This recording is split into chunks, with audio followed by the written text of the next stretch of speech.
for fine is not Emacs.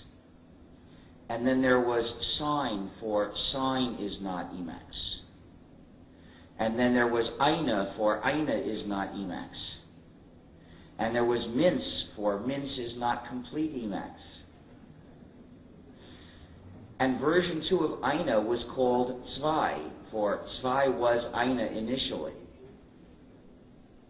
So you can have a lot of fun with recursive acronyms.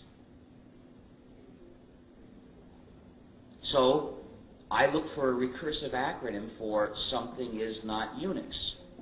But when I tried the usual 4-letter method, I saw that none of the combinations was a word, at least not in English. And if it doesn't have another meaning, it's not a joke. So what could I do? Well, I thought I could make a contraction. And then I'd get a 3-letter recursive acronym. So I tried every possible letter. Anu, Bnu, Knu, Dnu, Inu, Fnu, Gnu. But GNU is the funniest word in the English language. It's used for lots of wordplay. And the reason is because according to the dictionary, the G is silent and it's pronounced new. So anytime you were going to say new, you could write G-N-U and pronounce it GNU instead. And you've got a joke. Many, many years ago, some people occasionally said, hey, what's GNU? And now there's a better answer. You can answer them, GNU is not Unix. And the best part is, it sounds like you are being evasive. It sounds like you're refusing to tell the person what it is and you're only telling him what it's not. But in fact, you're giving the exact correct answer. It only sounds like you're being evasive.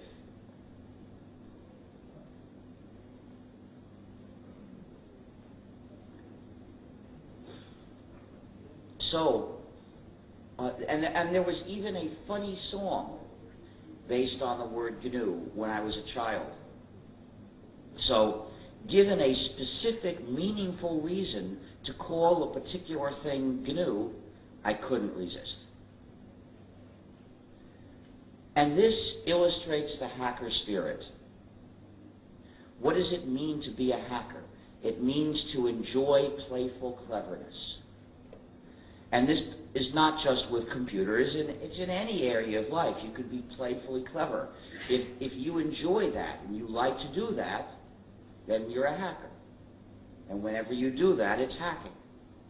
So this name was an example of a typical part of the hacker spirit, which we call ha-ha only serious.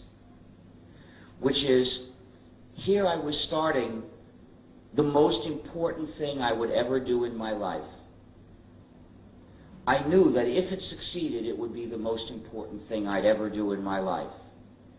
But that didn't mean we can't make jokes. So I gave it a name, which is a joke.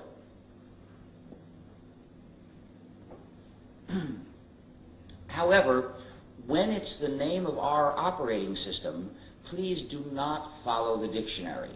If you pronounce it new, you will get people very confused. You see, we've been working on it for 22 years now, so it's not new anymore. But it still is and always will be GNU, regardless of the people who pronounce it erroneously Linux.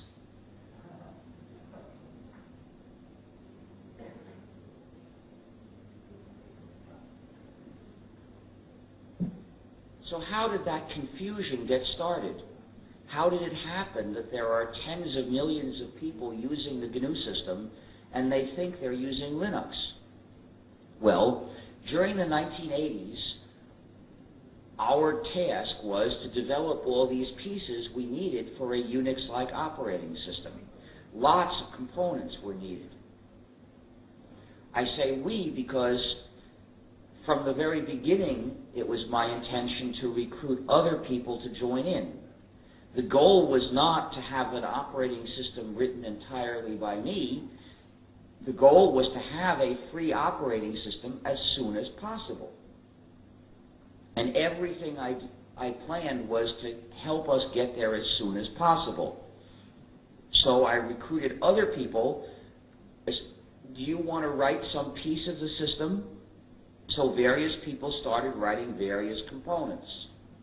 And for the big components, the ones that seemed like they would be hard, I tried to find shortcuts. So I tried to see if somebody else had written a program that we could manage to use, perhaps changing it. Maybe the existing free program would be just a starting point or just part of it, but still that helps. That helps you get it done sooner. So I did that with all of the major components, and sometimes I found something and sometimes I didn't. By 1990, we had all of the essential components and many others except one. One of the major essential components, the kernel, was still missing. And in 1990, I found a starting point. I found a program called Mach, which people refer to as a microkernel, meaning it does, if you look at the kernel's job, Mach does the bottom half. And the idea is on top of that, you write specific programs to provide the specific kernel services that you want. And they run in user space, which means it's easier to debug them. So I thought, well, half the job has been done for us. We just have to write the other half in user space. So this way we'll get our kernel done really soon. And this architecture of a microkernel plus multiple servers is also what people thought at the time was the advanced, best way to write a kernel. It turns out that that design has some problems. And it took many years to get our kernel to run at all. And it still doesn't run well enough that we could recommend it to you to use. Fortunately, we didn't have to wait for that. Because in 1991, a college student in Finland developed his own kernel. He used the old-fashioned monolithic design, and he got it to barely work in less than a year. This kernel, which he called Linux, initially was not free software. In 1992, he liberated it by changing the license. He adopted the GNU General Public License, which is the license that I had written for use in the components of GNU. Now, the GNU General Public License, or GNU GPL for short, is not the only free software license. There are many other free software licenses. But it's the most popular one. It's used for about 70% of all free software projects. And it's special in that it is a copyleft license. You see, all free software licenses give you the 4 freedoms. That's what makes it a free software license. If it gives you the 4 freedoms, then it's a free software license. But in regard to freedom number 3, there's a choice.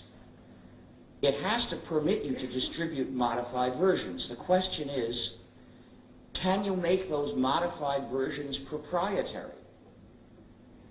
Some licenses permit that. Copyleft is the requirement that says when you distribute a modified version, it must have the same license. In other words, the modified versions must be free as well.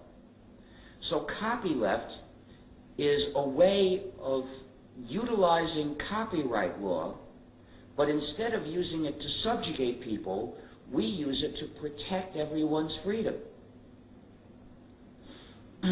So the idea is we make sure that when the program reaches you, you get the 4 freedoms. And the way we do that is we say the middleman is forbidden to remove the freedoms before the program reaches you. There are also free software licenses which are not copyleft, and they do permit proprietary modified versions. So in those licenses they recognize every